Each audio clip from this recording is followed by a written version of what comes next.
Inter Milan versus FC Barcelona match 4-3 Inter Milan വിജയിച്ച് കയറി ഫൈനലിലേക്ക്. എന്താണ് ഇന്റർ മിലാന് വേണ്ടി ഇറങ്ങിയ സ്ക്വാഡ്, ഏതാണ് ബാർസയ്ക്ക് വേണ്ടി ഇറങ്ങിയ മെയിൻ 11. ആദ്യത്തെ മിനിറ്റിൽ തന്നെ ഇന്റർ മിലാനാണ് ഫസ്റ്റ് ഗോൾ സ്കോർ ചെയ്തത്. ലൗതാരോ മാർട്ടിനസിലൂടെ മാർക്കസ് തുറമിൻ്റെ ഒരു ബ്യൂട്ടിഫുൾ അസിസ്റ്റിൽ ലൗതാരോ മാർട്ടിനസ് ആ ഗോൾ സ്കോർ ചെയ്തു. നല്ല പെർഫോമൻസ് ആയിരുന്നു ലൗതാരോ മാർട്ടിനസിന് വക.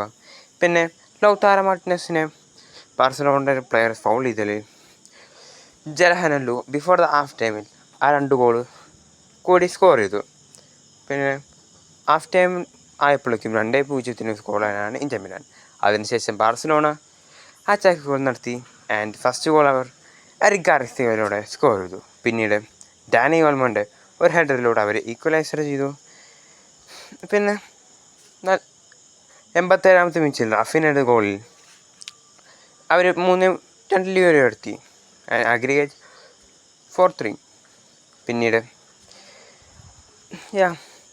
അവസാന മിനിറ്റിൽ 93ാമത്തെ മിനിറ്റിൽ Inter മിലാൻ്റെ ഡിഫൻസിൽ goal and last Inter Milan അവരുടെ വിന്നിംഗ് ഗോൾ സ്കോർ ചെയ്തുകൊണ്ട് ഇന്റർ മിലാൻ ബാർസലോണയെ തകർത്തെറിഞ്ഞ് UCL ഫൈനലിലേക്ക് എത്തി.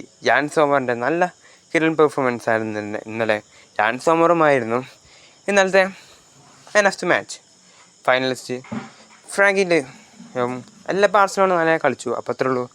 Thanks for watching.